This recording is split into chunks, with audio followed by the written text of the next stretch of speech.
Thy way, O God, is in the sanctuary.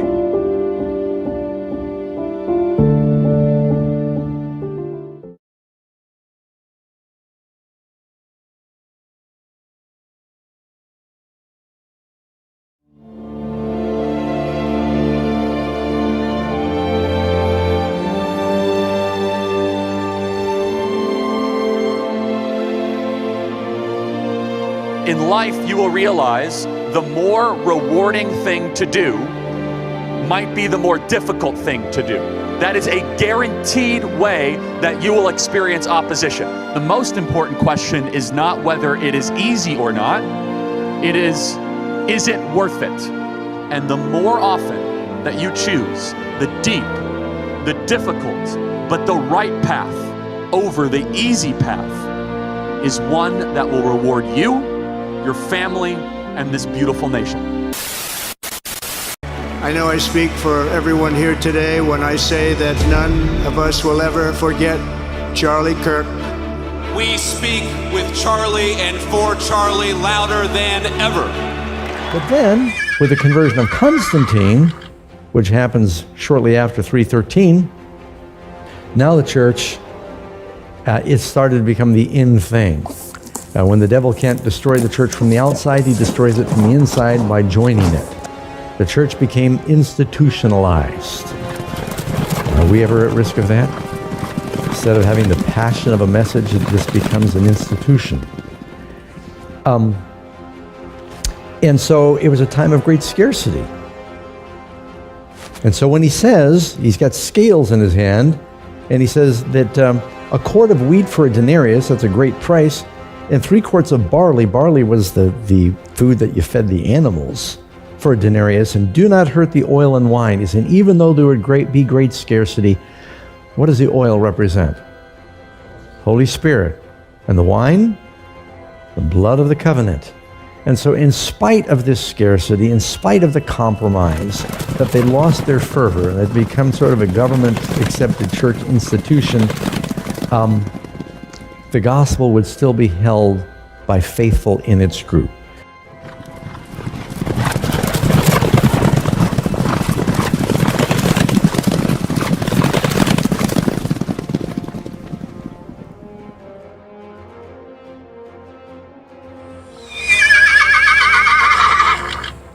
Love the Christians, we love all religions.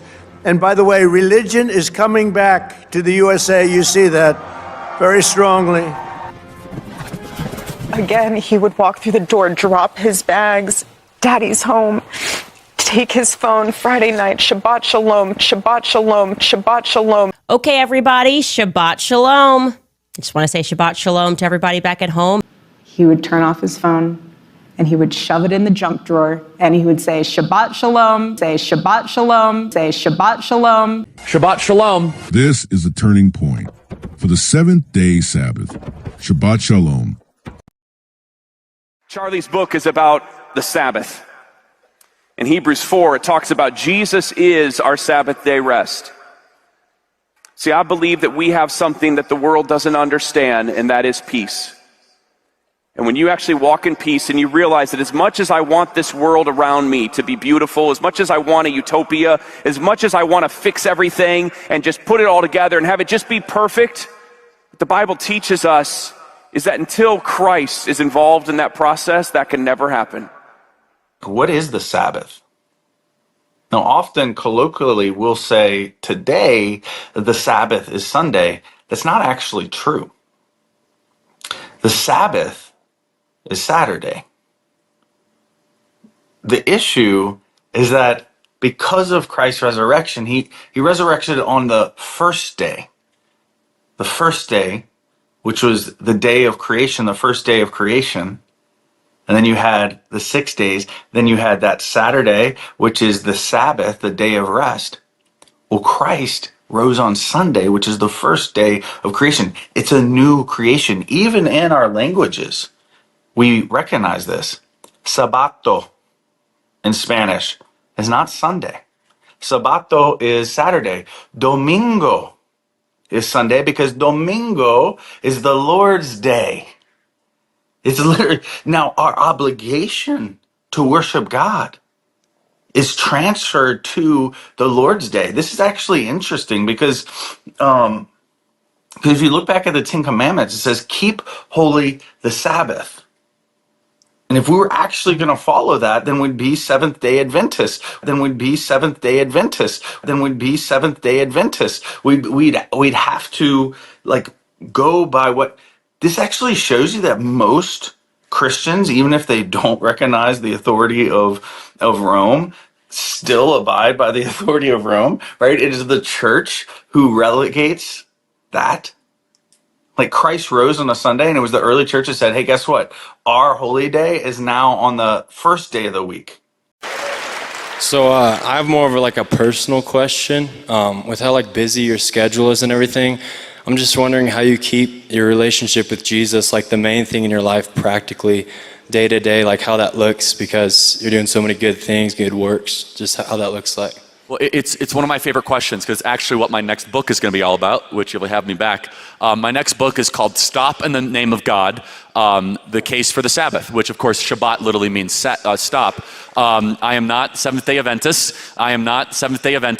But I do believe that the Shabbat, or the Sabbath, is the mystery, the secret that so many Christians overlook, that is the gateway to allow you to observe the other 9 commandments and to put Jesus first. I'm not saying this in a legalist way. I'm not even saying that you're biblically commanded to do it. I'm saying you're missing out if you are not obeying the Sabbath. That's what I am saying. I'll tell you my own life. I turn off my phone on Friday night. It goes back on Sunday. When I fly back, it is all family, all Saturday, maybe a little college football, but things that I enjoy. It says in the scriptures, what does it say? For 6 days you shall work, and the 7th day you shall rest. Let's remember what the Bible says about the Sabbath. God himself rested on the 7th day. It is the only of the 10 commandments which is a ritual. And that means it's pretty darn important. In the Jewish tradition, it is the holiest of all days, equivalent with Yom Kippur. It is a standing celebration in time of which you say what? Thank you, God, for creating the heavens and the earth. We are commanded to say praise of thanksgiving to God at least once a week in a ritual way. Say, God, thank you for life. Thank you for putting this all in existence. Thank you for giving us what we have around us. So I believe in a country where we are so distracted, that we are so suffocated, that we are flooded with texts and emails and pings and dings and Netflix and Hulu, that maybe we look back to the scriptures of the thing that we're missing, that a country where we used to shut it down for one day. And here is the test. Are you ready for the Sabbath test? The Sabbath test is this. If I cannot walk into your home and tell that it's the Sabbath because it looks like every other day, you're not honoring the Sabbath.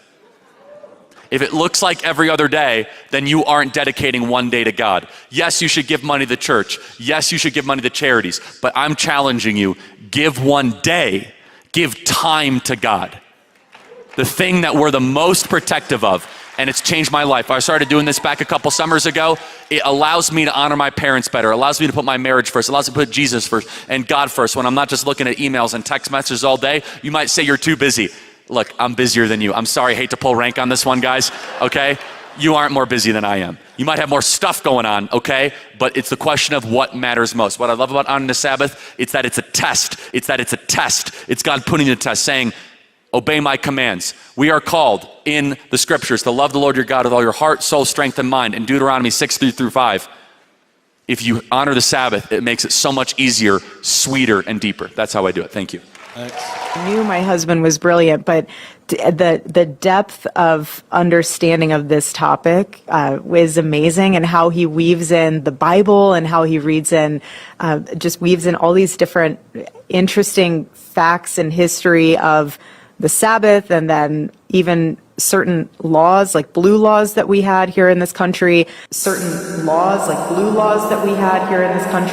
and how we have changed as American citizens without having that rest built into our country, and how that's actually impacted us as a whole, as a body. So that was kind of, because I hear him writing about this book and everything, and he shares certain topics with me, but that was really interesting. There are periods which are turning points in the history of nations and of the church. In the providence of God, when these different crises arrive, the light for that time is given. this is where we get into the lies about mere Christendom, because everybody's like, well, the Constitution isn't going to survive underneath the reality that you're talking about, because you're going to want to enforce things like the first tablet of the law. Right. Blasphemy laws. Yeah, you're going to have blasphemy laws. You know, you're going to shut down everything on the Sabbath. You're going to start killing people for picking up sticks, Pastor. Right. On the Sabbath. So here's the thing. I do want to enforce the first table of the law. All right. So, hey, man, come on now. Come on, preacher. We should recognize as Christians that the biggest blasphemer over all of human history has always been the state. Always. Okay. Now, we forget that Jesus was executed on a blasphemy charge. Yeah. And through his policy also he shall cause craft to prosper in his hand, and he shall magnify himself in his heart, and by peace shall destroy many. He shall also stand up against the prince of princes, but he shall be broken without hand. Daniel 8 verse 25. As America, the land of religious liberty, shall unite with the papacy in forcing the conscience and compelling men to honor the false Sabbath, the people of every country on the globe will be led to follow her example. And I want to see more people outside, walking, running, working. He said we should have a day of rest or honor the Sabbath. And he said, we need people on the front lines fighting for freedom. Happy folks. You sometimes encounter the charge that the Catholic Church wrongly changed the Sabbath from Saturday to Sunday. This is a claim that's often made by Seventh-day Adventists, for example. But the Sabbath is the most important. Why was it changed to Sunday? This is often a grievous point of contention between the Protestants and ourselves. Why is that? And even some Catholics nowadays, it's so sufficient to go to Mass on Sunday. I don't know why. I'm sorry, on Saturday. I don't know why we changed it to Sunday. We got to do other things on Sunday. Well, listen here. Council of Trent is very simple.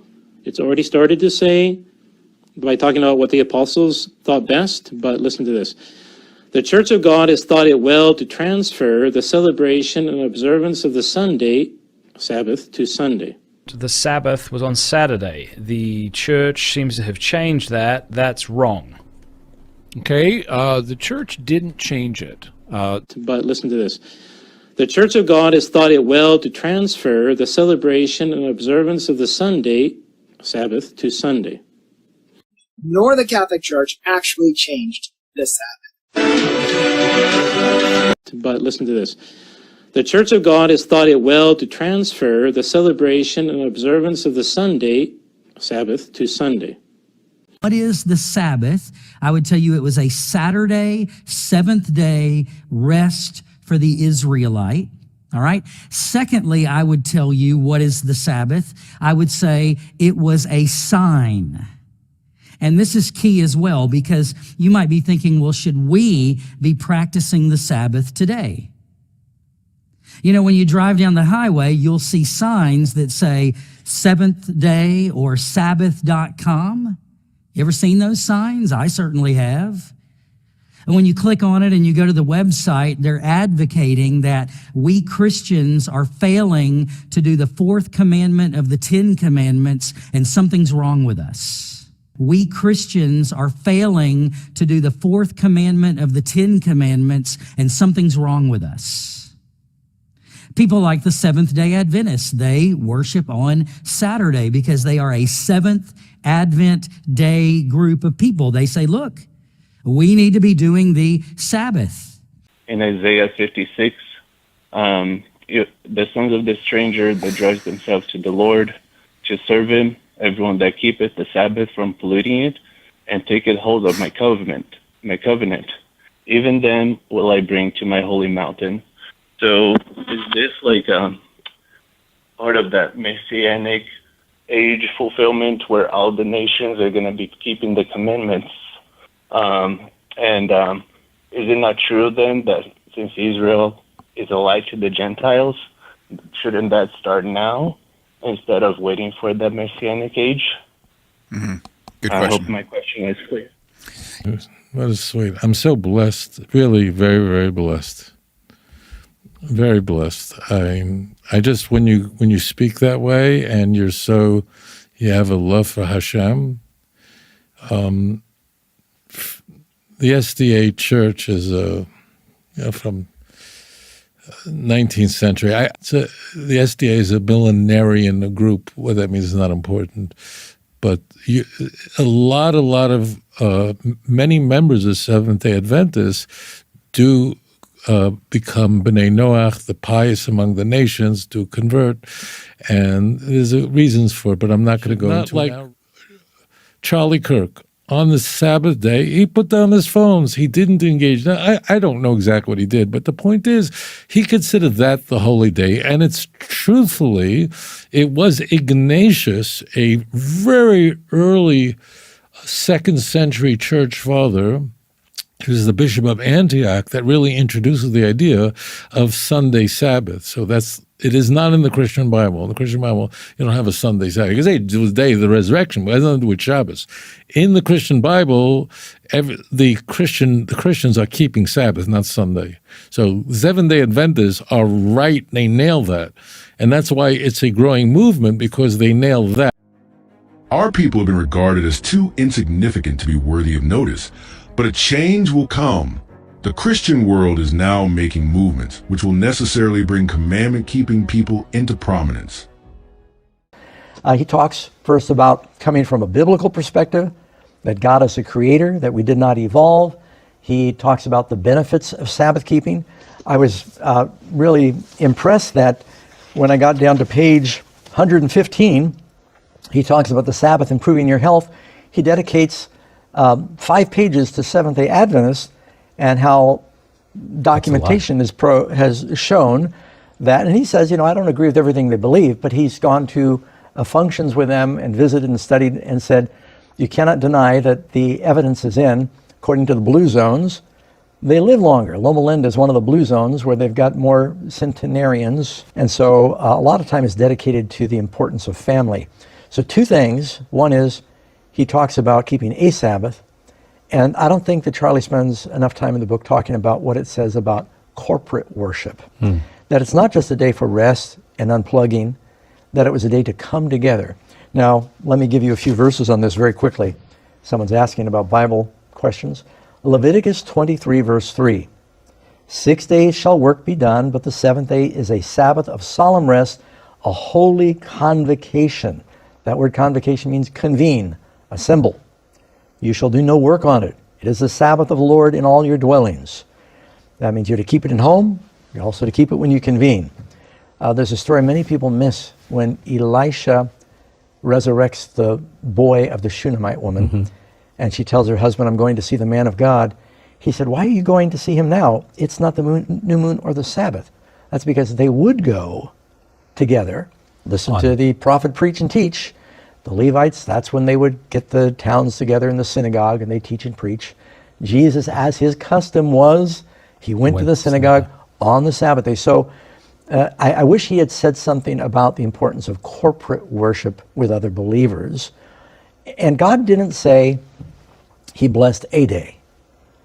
In Genesis chapter 2, in the 10 Commandments, Exodus chapter 20, says he blessed the 7th day. The word the is very important. Do you think, because the book came out after Charlie died, right? So the question is, do you think that the book was manipulated or edited before its release? Because there are some things like in parentheses. Yeah. Well, I would say absolutely. I'm an author and I've sent books off to publishers and they have a lot of freedom in the editing process. And you can be sure that the editors have been through the book. And they may have Charlie may have had some things in there that were spoken more strongly, that were softened, or they may have beefed up other things that he said differently. The editors do make changes. I just know that for a fact.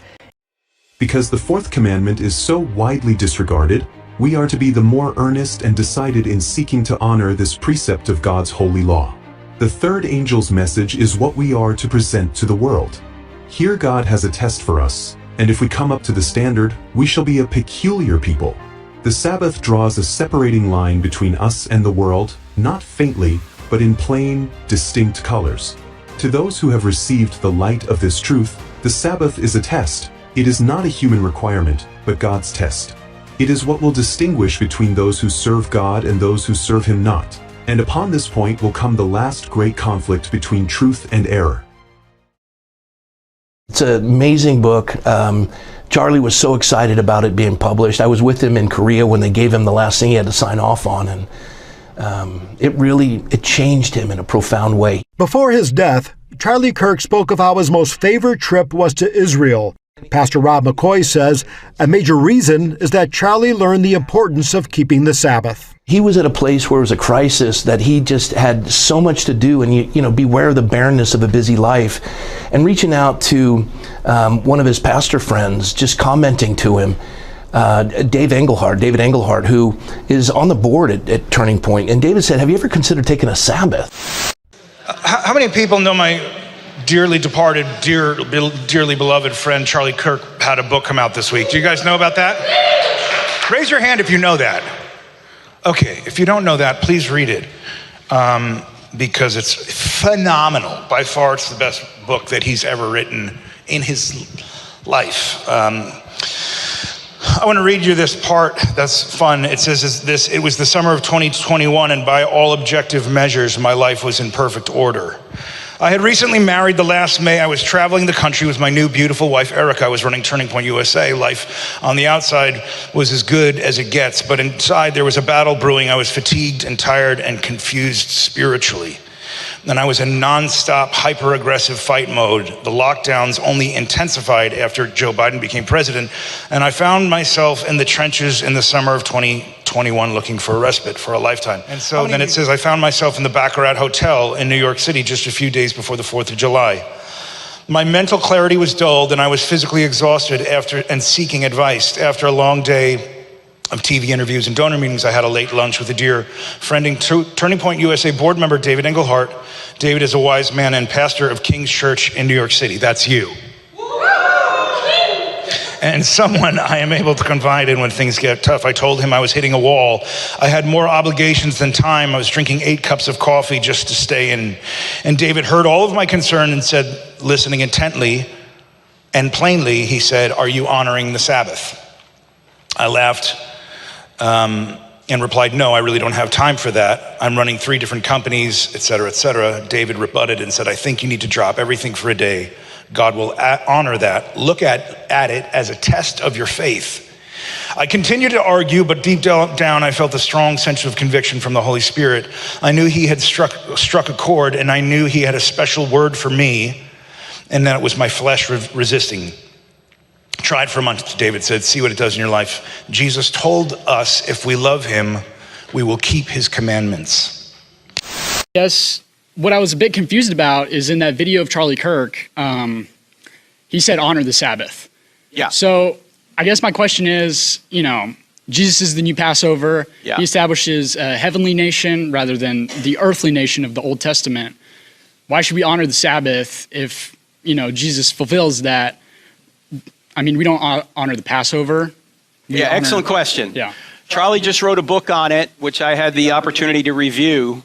It's coming out December 9th. It's worth reading. Charlie and I had a lot of conversations about this. Charlie has a chapter called The Top 10 Reasons You Should Obey the Sabbath, that it's obligatory, and the top 10 reasons it might not be obligatory. Again, he would walk through the door, drop his bags, Daddy's home, take his phone, Friday night, Shabbat Shalom, Shabbat Shalom, Shabbat Shalom, throw it in the junk drawer, and it was just all us. And that's what I always wanted to make so special for him, was coming home. For somebody who was in the social media world, apparently you guys used to actually turn the phones off, at least for a day? Yes, Charlie would honor the Sabbath, and that's his last book he wrote, Stop in the Name of God, is all about honoring the Sabbath. And he had to, it did not happen overnight. This is something that he leaned into.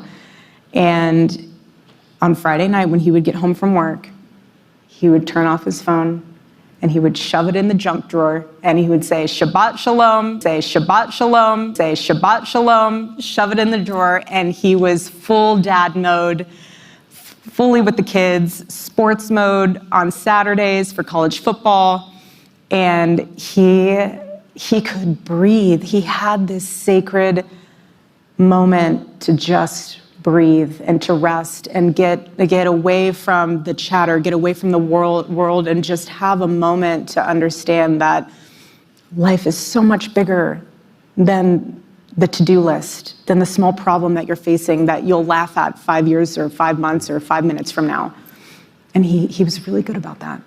Again, this is all a part of a PR blitz for Charlie's upcoming book on honoring the Shabbat, which I'm not going to be doing because I'm Christian. So I'd like to already just say no, which I'm not going to be doing because I'm Christian. So I'd like to already just say no.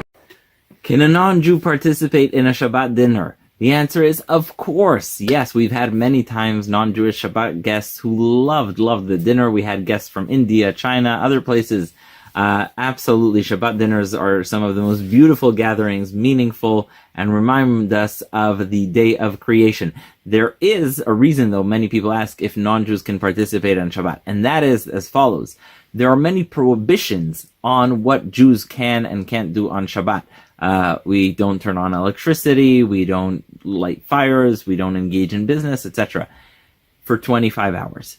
That aspect of Shabbat, the complete disconnection from the world, the Talmud says, is reserved for Jews and is not something that non-Jews should observe. The Talmud says is reserved for Jews and is not something that non-Jews should observe. If someone who wants to come to Shabbat dinner, that's great. But in terms of like the ascetic separation from the world and not engaging in anything creative on this day, that it says is not for non-Jews, unless of course they're in the process of conversion, etc. They want to see what it's like.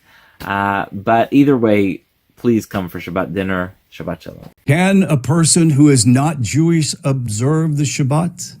Jewish tradition, the Torah, and that is oral Torah as well, address the question on whether a non-Jew, that is Gentile, may observe Shabbat. Here's a key takeaway from some of the things that I've put together just for you. The Torah's view is explicit. It explicitly commands the Jewish people to observe Shabbat as a covenant between them and God. Let's look at Exodus 31:16 through 17. The children of Israel shall keep the Shabbat, observing Shabbat throughout their generations as an everlasting covenant, and it is a sign between me and the children of Israel forever.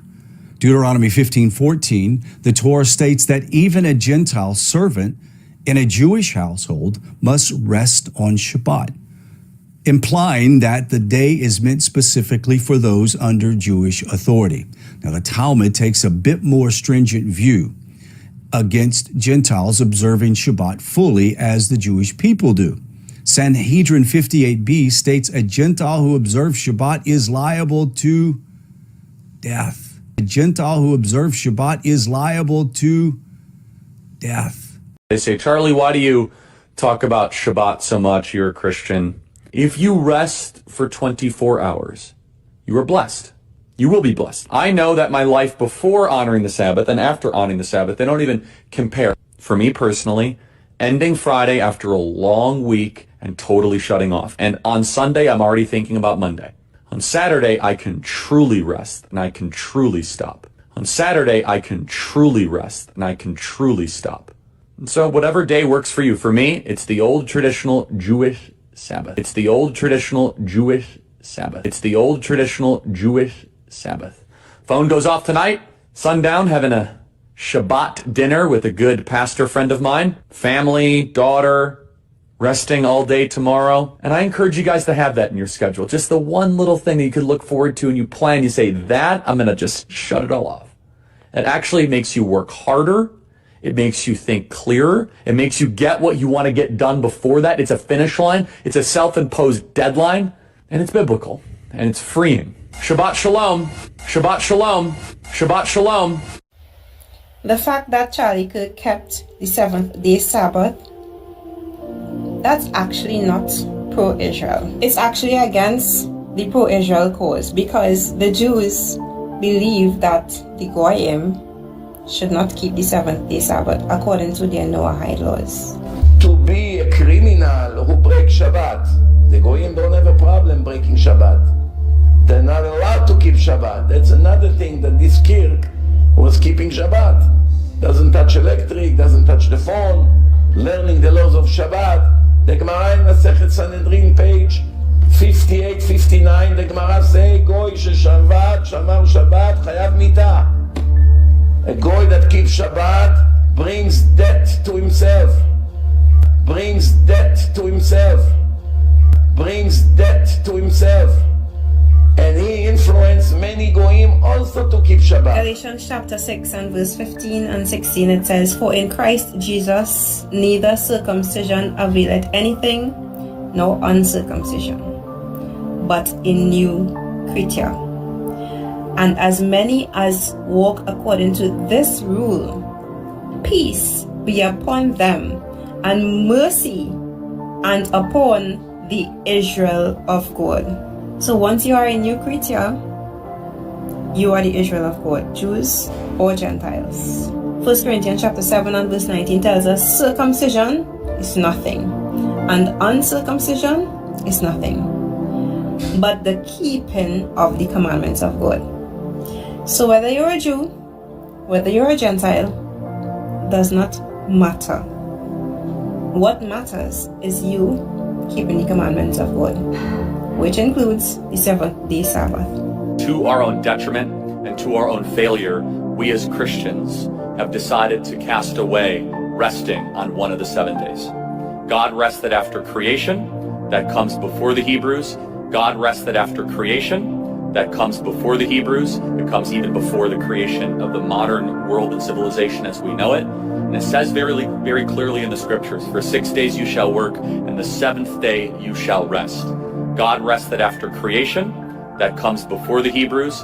God rested after creation, that comes before the Hebrews, before the Hebrews, before the Hebrews, before the Hebrews. Nor consider that it is expedient for us that one man should die for the people, and that the whole nation perish not. John 11 verse 50. That is what we must do for Charlie. You ran a good race, my friend. I love you. We've got it from here. We've got it from here. We've got it from here. Thank you. Go to church next Sunday and the Sunday after that and break free from the temptations and shackles of this world. But our principal concern is to silence the sect of Sabbath keepers. We must excite popular indignation against them. We will enlist great men and worldly wise men upon our side, and induce those in authority to carry out our purposes. Then the Sabbath which I have set up shall be enforced by laws the most severe and exacting. So, what are the Noahide laws? In Judaism, the 7 laws of Noah is what's referred to as the Noahide laws, believed as a set of imperatives which, according to the Talmud, were given by God as a binding set of universal moral laws for the sons of Noah, that is, all of humanity. Did you know these 7 laws of Noah were recognized by the United States Congress in the preamble to the 1991 bill that established Education Day? It was in honor of the birthday of a certain rabbi who was the leader of the Chabad movement. Some believe the Noahide laws are a harmless set of general rules, and maybe that's the case. However, how they're interpreted is extremely dangerous. The 7 universal laws of man, the Noahide laws, are listed in the Talmud as this: prohibition of idolatry, prohibition of murder, prohibition of theft, prohibition of sexual promiscuity, prohibition of blasphemy, prohibition of cruelty to animals, requirement to have just laws. You shall set up an effective judiciary to enforce the preceding 6 laws fairly. Sound good, right? But notice how the Sabbath, which was established from creation, is not included. Thus, Gentiles are prohibited from observing the Sabbath. We'll come back to that later. Those who promote these laws are telling people there are 2 sets of laws, one for the Jews and the other for the Gentiles. But as noted before, this is not scriptural as shown in Exodus chapter 12. Yahweh has one Torah for all mankind. Beware of anyone who comes to you saying you only need the laws of Noah to abide by. The enemy is very good at masking a lie. Remember, the enemy won't tell you a bold lie. He makes the lie look good and appealing. Think about it. You don't think the fruit on the tree of knowledge of good and evil looked and smelled disgusting, do you? There is one Torah for all mankind. Don't be deceived to believe otherwise. Back in the day, when I was first looking into the Noahide laws, I found something rather alarming. When going to noahide.org, I clicked on number 6, Courts of Justice. Then I went to number 16 and read the following, that the court is to administrate the death penalty by the sword, i.e., decapitation. This used to be easily found on the site. It used to be here. However, that link is now removed. The newly updated site has watered down and concealed all that used to be in the open before. Here's the new but hard to find link. Scroll down to number 6, Courts of Justice. Then go to number 16 and you'll read that the court is to administer the death penalty by the sword, i.e., decapitation. Positive Mitzvah 226, Exodus 21:20. The sin shall be surely avenged. Please know the verse it cites has nothing to do with decapitation. If you transgress the Noahide laws, there is the possibility of the death penalty. Capital punishment. Capital punishment, correct. Now, are these just hypothetical laws? Now, if they were, it would be interesting. Particularly the first one. Do not profane God's oneness in any way. Now, the Talmud is a document that has some very, very negative things to say about Jesus Christ. And one of the things that the Talmud and the Jews and the Bible even had against Jesus is that he claimed that he and his Father were one. Yes. And they picked up stones to stone him because you are saying that you are equal with God, right? So anybody, basically, if you analyze it, who says that Jesus Christ is God and Lord, could come into conflict with the Noahide laws. Now, are they only hypothetical? And the answer is, no, they are not. Because George Bush Sr., he made that famous speech about a new world order where all the nations, work together and come together, and that this is now a distinct possibility. He actually enacted as law the Noahide laws in 1991. Correct. Is there a web page? Got a web page to that. You can go to the congress.gov webpage. So that's the official government webpage. Official government webpage, and then on that is the whole section that they've entered as a law. So the Noahide laws are already on the books in the United States of America. Now, of course, they were never enacted because as they are written, they would be against the Constitution. Correct. Which permits you to worship in whatever way that you deem, according to your conscience, is necessary, right? Yes. But what if the Constitution is suspended under martial law? Then the Noahide law would be active. Yes. That's interesting. Very interesting. What about Europe? One of the previous presidents of Europe, Van Rompuy, yes, who, by the way, was highly acclaimed by the Jesuits as one of their men, what did he say? That he seeks greater dissemination of the universal values known as the Noahide laws. And then also it goes on to say that Major General Michael Jeffrey, Governor General of Australia, lamenting family breakdowns and drug and alcohol abuse in modern society in a 2008 letter, wrote that he believed that observing the fundamental values of the Noahide laws can be an antidote to such ills of society. Okay. So the Noahide laws are already law in the United States. Yes. They're just not active because of the Constitution, but they're already there. I find that fascinating. The Sanhedrin has sent Donald Trump a letter asking him to be part of their divine council and to pretty much institute the Noahide laws. So this has a lot of different implications, and we will look into it in this video from this article on Israel 365 News, as well as some other information on all this stuff here. So this is the article, the Sanhedrin letter to Trump. You have been elected to fulfill a heavenly mission. So these are the types of Jewish leaders that Jesus was clashing with on a regular basis, because they are very strict enforcers of the Jewish law. And a lot of the Jewish law doesn't even come from the Old Testament. A lot of it is from the Talmud. So I guess before we get into this letter, let's just look a little bit about what the Talmud is, because the Talmud is definitely not inspired by God. The Old Testament is written by God. The Old Testament prophets were prophets of God, but the Talmud is 100% not from God. Here's some of the things it says. Obviously, you can't even read some of this stuff, but if a goy, or someone who's a Gentile, pretty much someone who's not a Jew, hits a Jew, they must be killed. When a Jew murders a Gentile, there will be no death penalty. If you eat with a goy, it's the same as eating with a dog. And really, it goes on, and it gets even worse and worse.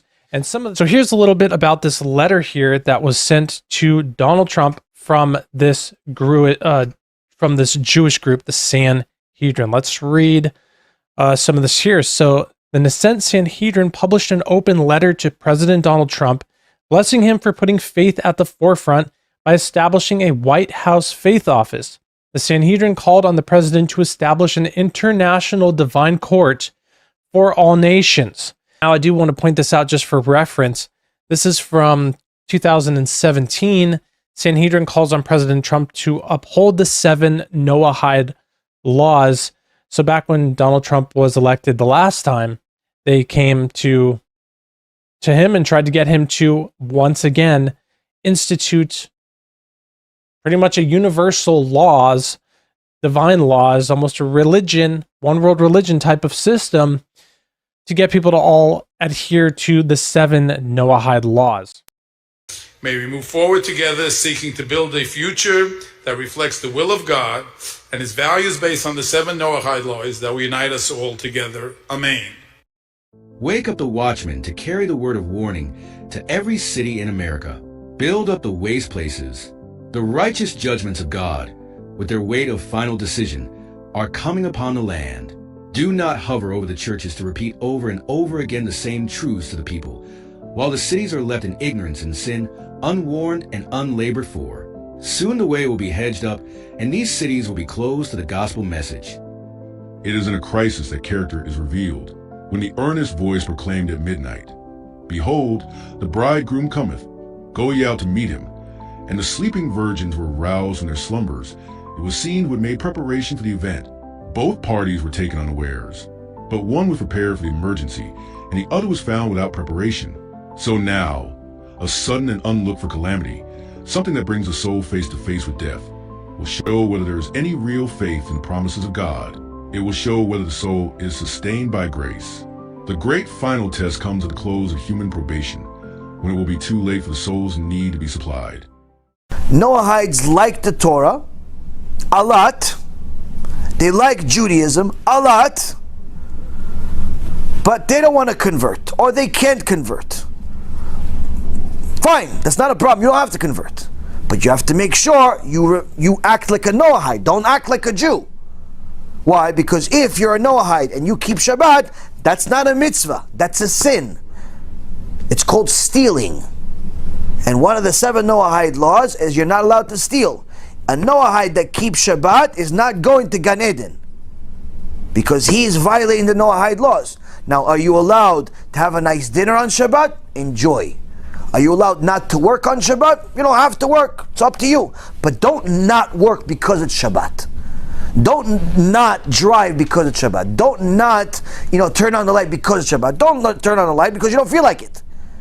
If you start keeping Shabbat like a Jew, as a Noahide, you have a very serious problem.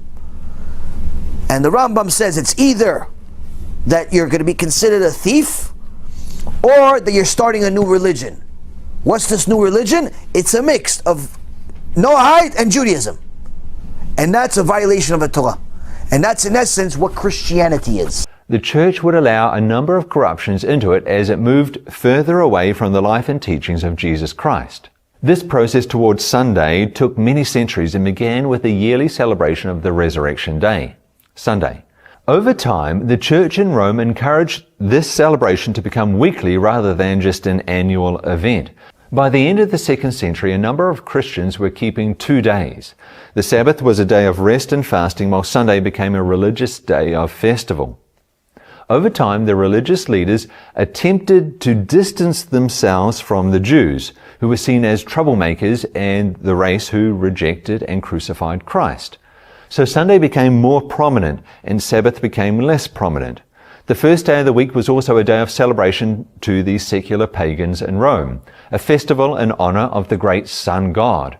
Any move towards Sunday would certainly have been a wise political move. It was the Roman Emperor Constantine who in 321 AD first passed a law to put Sunday above the Bible Sabbath. That law reads, "On the venerable day of the sun, let the magistrates and people residing in cities rest, and let all workshops be closed." This was confirmed in the middle of the 4th century by the Church at the Council of Laodicea. Here they officially claimed to transfer the blessing and holiness of the Sabbath to Sunday. They said, "Christians shall not Judaize and be idle on Saturday, but shall work on that day. But the Lord's day they shall especially honor, and as being Christians shall, if possible, do no work on that day. If, however, they are found Judaizing, they shall be shut out from Christ." Interestingly, a legend recounted in the so-called Apocalypse of Peter transfers to Sunday all of the requirements of Sabbath worship. A man named Albertus Magnus added momentum to this growing movement by suggesting semi-Sabbatarianism be divided into 2 parts: the moral command to observe a day of rest after 6 laboring days, and the ceremonial symbol that applied only to Jews in a literal sense. Thomas Aquinas elevated this proposal to the status of official Roman Catholic doctrine, which in time also gained favor with many Reformed theologians. Satan decided to go still farther. He told his angels that some would be so jealous of God's law that they could not be caught in this snare. The 10 Commandments were so plain that many would believe that they were still binding, and therefore he must seek to corrupt only one of the commandments. He then led on his representatives to attempt to change the 4th, or Sabbath, commandment, thus altering the only one of the 10 which brings to view the true God, the maker of the heavens and the earth. Satan presented before them the glorious resurrection of Jesus, and told them that by his rising on the 1st day of the week, he changed the Sabbath from the 7th to the 1st day of the week. And very early in the morning the 1st day of the week, they came unto the sepulchre at the rising of the sun. Mark 16 verse 2. The very same language is used concerning the Sabbath as in the law of the tithe. The 7th day is the Sabbath of the Lord thy God. Man has no right nor power to substitute the 1st day for the 7th. He may pretend to do this. Nevertheless, the foundation of God standeth sure. The customs and teachings of men will not lessen the claims of the divine law. God has sanctified the 7th day. That specified portion of time, set apart by God himself for religious worship, continues as sacred today as when first hallowed by our Creator. In like manner a tithe of our income is holy unto the Lord. The New Testament does not reenact the law of the tithe, as it does not that of the Sabbath, for the validity of both is assumed and their deep spiritual import explained. As Christians, are we supposed to support the state of Israel? No. Let's go back a little bit. The Jewish people were established by the vocation of Abraham, who was a citizen or inhabitant of Ur, which is probably present-day Iraq, in that area. And he was brought to what is now the state of Israel, that same territory, Palestine, by the command of God. And he was told that his offspring would eventually be multiplied like the stars of heaven and the sands of the sea, referring to the church in the future, the Catholic Church. Referring to the church in the future, the Catholic Church. And that is so they are constituted as a people by a theological vocation. You see, they do not differ by blood from Abraham, from the surrounding peoples. So, but they are distinct by a theological vocation. And that theological vocation was to be a people that would be trained in such a way by the law of Moses and by various other the ceremonies and the sacrifices, etc., all of the doctrines, that they believe in a spiritual God, one God, spiritual. This was all revealed to them that in order that they receive the Messiah. That's the whole purpose of the Jewish people, that they receive the Messiah. And so that territory was given to them for that reason. Joshua, at the command of God, overcame all of the enemies in that area.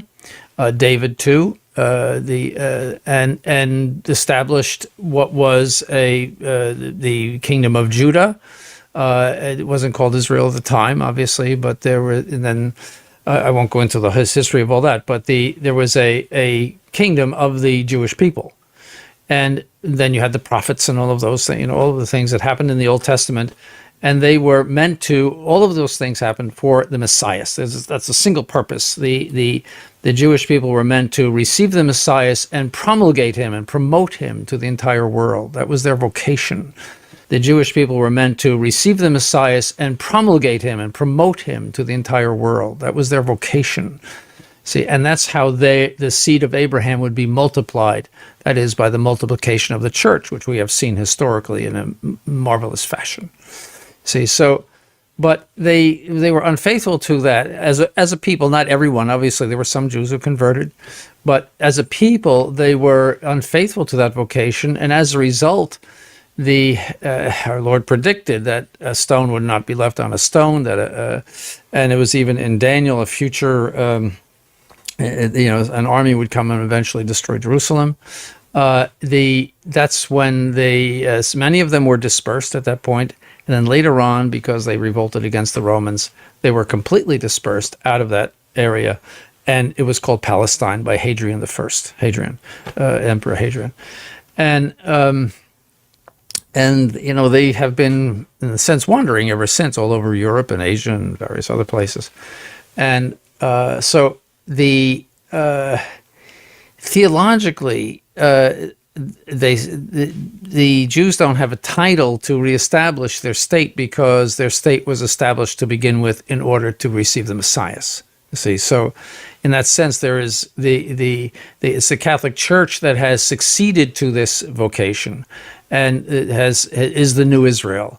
In that sense, there is it's the Catholic Church that has succeeded to this vocation, and is the new Israel, and so theologically they don't have a basis for that. Now, England gave it to them. That's a whole other thing. It's a political thing, but theologically they don't have a basis for it. So there's no obligation part of anybody who says he's a Christian to somehow favor and support the state of Israel. Absolutely not. I mean, even apart from that, is it the job of a Christian to help Jews to remain Jews? No, the Christians should draw Jews to the Catholic faith. That's the whole. That's the original idea. Is that to recognize Jesus Christ as the true Messiah and the Son of God. That's what we should be doing with regard to Jews. God has not forgotten them. It says in Romans chapter 11 that in the end they will convert. So he hasn't forgotten their original vocation. He hasn't just, you might say, trashed them, but they have to come to him through their belief in the Son of God. And what you were saying about the church being the new Israel, I think you've pointed out to me before that St. Pius X said this when he had an audience with Theodore Herzl, who was saying, could you please support our Zionist project? And he said, we can't do that. And he even lamented. He said, Herzl said, well, the Turks are in charge now. Do you like that? And he said, Herzl said, well, the Turks are in charge now. Do you like that? And he said, no, but we can't give it to you to take over. We will be there to receive you if you'd like to convert to Christianity, but we can't allow this project. As you noted, it's not a theological project. No, it has nothing to do with theology. It has absolutely nothing to do. As a matter of fact, surely from a theological point of view, They really don't have title to be there. They lost their title because of their infidelity to the true Messiahs, theologically. They really don't have title to be there. They lost their title because of their infidelity to the true Messiahs, theologically. When our nation, the United States, shall so abjure the principles of its government as to enact a Sunday law, Protestantism will in this act join hands with popery. It will be nothing else than giving life to the tyranny which has long been eagerly watching its opportunity to spring again into active despotism. The mark on the hand is to ignore the Sabbath and doing our own activities during that day. That's the mark on the hand. Blessed is the man that doeth this, and the Son of Man that layeth hold on it, that keepeth the Sabbath from polluting it, and keepeth his hand from doing any evil. Isaiah 56 verse 2. The mark on the forehead is to ignore the Sabbath and worship on Sunday. And the third angel followed them, saying with a loud voice, If any man worship the beast and his image, and receive his mark in his forehead, or in his hand. Revelation 14 verse 9. This is the actual body, not a cast, of Pope John the 23rd. This is his sepulcher. Now why does that matter? Because he was the greatest of popes. He was so close to the Jewish community, he saved many Jews in Istanbul as papal nuncio during the Holocaust. But when he became pope in the early 60s and he convened Vatican II, he's the one who made it official doctrine to reject and repudiate completely and utterly any suggestions that the Jews killed Christ. The charge of deicide against the Jewish community. Unfortunately, his pontificate was very, very short. But all the breakthroughs that you've seen since then, John Paul II recognizing Israel in 1994, which was enabled by his chief theologian at the time and his successor, Pope Benedict XVI. And the close relationship the Jewish community has with Francis, although we're here at the Vatican to hope that it extends to the state of Israel and not just the Jewish community worldwide, was begun by this great man, Pope John the 23rd. In the Old Testament, you never see a state of Israel. It doesn't exist. You know, there are various states that they set up according to the northern or the southern kingdom. There were two sons, Benjamin and Judah, who were part of the kingdom of Judah, and then the rest were in the northern kingdom. But you don't find the kingdom of Israel in the Old Testament. You don't. So there might be some watchers and listeners who are seeing you for the first time. This video has been suggested to them because they're searching for answers about this. You know the response is going to be, Your Excellency, that you're anti-Semitic for not, as a Christian, supporting Israel. That's your duty. How would you respond to that? Well, first of all, anti-Semitic is the wrong word. Semites are throughout that whole area. So that's a separate people, you might say, by blood, by genes, etc. So they have neighbors who are Semites. The question is Judaism. Is Judaism a legitimate religion? And the Catholic Church would say no, because you reject the Messiah, the true Messiah, the Son of God. So I mean, we would consider it a false religion. And so the Catholic Church is not anti-Semitic, but it is against Judaism, in other words, as a religion, as we are against Protestantism or as we are against various other heresies. But it is against Judaism, in other words, as a religion, as we are against Protestantism or as we are against various other heresies. But it is against Judaism, in other words, as a religion, as we are against Protestantism or as we are against various other heresies. And what do you mean against, Your Excellency? Well, in the sense that we have to regard it as a false religion, and we have to attempt to convert them away from the false religion. So it's not an idea of hatred of these people. They should not be persecuted. They should not be put to death or anything like that. And the church has always been careful to condemn any of that in the past. Any kind of molestation of the Jews, putting them to death or in some way making life miserable for them. No, they are people for which the church is awaiting their conversion. It's clear in chapter 11 of Romans. They're going to convert before the end of the world, and I hope they do. Looking forward to the day. I hope I live to see it, because they are a people who are tenacious and talented and pursue their ends with great enthusiasm. You have to give them, you can see that they were once the chosen people, as Pope Pius XI said, that they do things very efficaciously.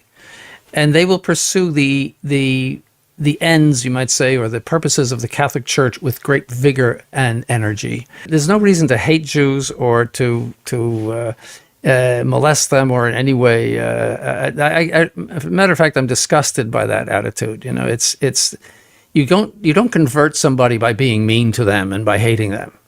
You convert somebody by starting out being nice so that's no, it has nothing to do with that whatsoever. This is pure theology. So you're looking forward to the organized forces of naturalism becoming the supernatural, the organized forces of supernaturalism. Yes, they will solve all of the problems of the world. They will. I guarantee it. I wish I could live to see it. They if they convert, they will be just as St. Paul, when he converted, he went out and set the world on fire. That is the Jewish spirit, you might say. It's that there's no half measures. So even as you say that it's told in Romans, that's something we should still pray for anyway. Oh, you should always, and the church prays for the conversion of the Jews on Good Friday. Yeah.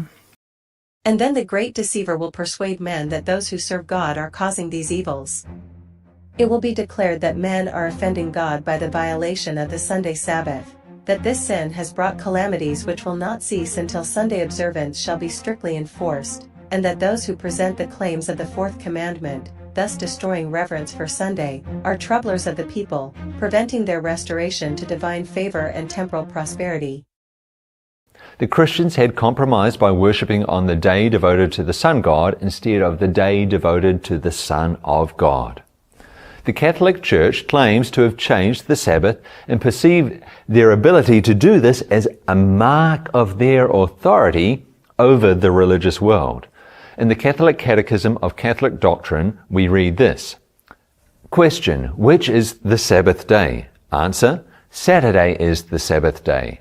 Question: why do we observe Sunday instead of Saturday? Answer: we observe Sunday instead of Saturday because the Catholic Church in the Council of Laodicea transferred the solemnity from Saturday to Sunday. Notice as well these statements by Roman Catholic leaders. You may read the Bible from Genesis to Revelation and you will not find a single line authorizing the sanctification of Sunday. The scriptures enforce the religious observance of Saturday, a day which we never sanctify. It was the Catholic Church which, by the authority of Jesus Christ, has transferred this rest to Sunday in remembrance of the resurrection of our Lord. Thus, the observance of Sunday by the Protestants is an homage they pay, in spite of themselves, to the authority of the Roman Catholic Church. It is clear that the Christian world has accepted the authority of human beings within the Church over the Bible Scriptures. Most Christians today are unaware of this great counterfeit, and God does not hold them responsible for what they do not know.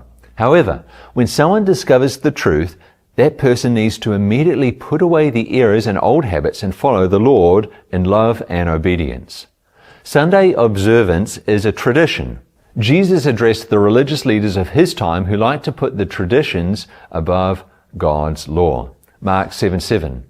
And in vain they worship me, teaching as doctrines the commandments of men. Mark 7:9. And he said to them, all too well you reject the commandment of God that you may keep your tradition. Sunday observance is not just a symbol of pagan worship, it's also a symbol of tradition. Tradition should never be placed above the Bible or God's commandments. Thus the world will become mine. I will be the ruler of the earth, the prince of the world. I will so control the minds under my power that God's Sabbath shall be a special object of contempt. A sign? I will make the observance of seventh day a sign of disloyalty to the authorities of earth. Human laws will be made so stringent that men and women will not dare to observe the seventh day Sabbath. For fear of wanting food and clothing, they will join with the world in transgressing God's law. The earth will be wholly under my dominion. Before the final visitation of God's judgments upon the earth, there will be among the people of the Lord such a revival of primitive godliness as has not been witnessed since apostolic times. The enemy of souls desires to hinder this work, and before the time for such a movement shall come, he will endeavor to prevent it by introducing a counterfeit. To the law and to the testimony, if they speak not according to this word, it is because there is no light in them. Isaiah 8 verse 20. The people of God are directed to the scriptures as their safeguard against the influence of false teachers and the delusive power of spirits of darkness. Thank you for watching, and don't forget to subscribe, comment, like, and share. God bless.